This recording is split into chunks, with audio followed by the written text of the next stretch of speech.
성경은 우리가 하나님 말씀을 듣고 믿음이 생길 수 있게 되고, 그 말씀을 듣고 생긴 믿음으로 인하여서 구원받을 수 있게 된다라고 이렇게 이야기하고 있습니다.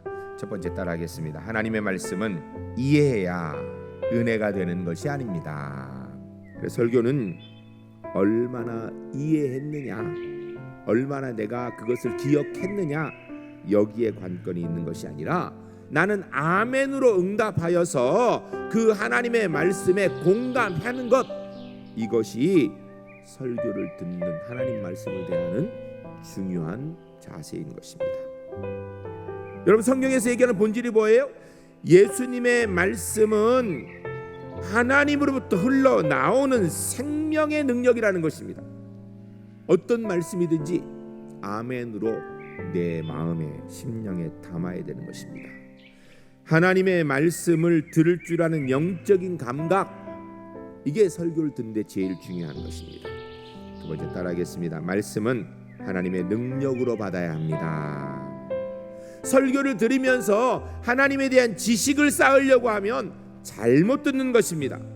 지식을 열어주는 것이 아니라 마음을 열어주어서 그 속에 들어있던 의심, 반항, 불신앙, 증오, 이런 것들을 다 무너뜨리고 하나님의 능력이 우리 속에 채워지는 것, 이게 바로 하나님 말씀입니다.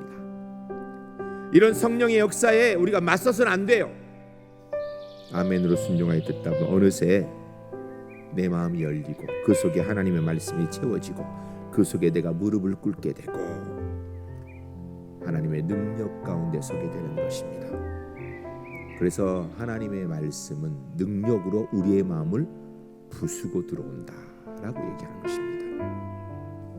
기억 못해도, 이해 못해도 아멘으로 받으면 필요할 때 성령께서 기억나게 하셔서 하나님의 능력 가운데 설 수 있도록 인도해 주신다는 것입니다. 세 번째 따라하겠습니다. 하나님의 말씀의 능력의 목표는 구원입니다. 주님의 말씀의 목표는 인간 재창조입니다. 영의 변화입니다. 구원의 역사인 것입니다. 여러분, 능력으로서 하나님 말씀을 잊지 말아야 됩니다. 하나님의 말씀은 추상적인 진리가 아닙니다. 구원의 능력인 줄로 믿습니다. 그런데 우리가 꼭 기억해야 됩니다. 이 구원을 이루는 것은 내 능력이 아니라 예수 그리스도의 십자가의 온전한 희생의 능력의 결과인 줄로 믿습니다. 사랑하는 우리 울산제일교회 성도 여러분, 이 시간 결단했으면 좋겠습니다.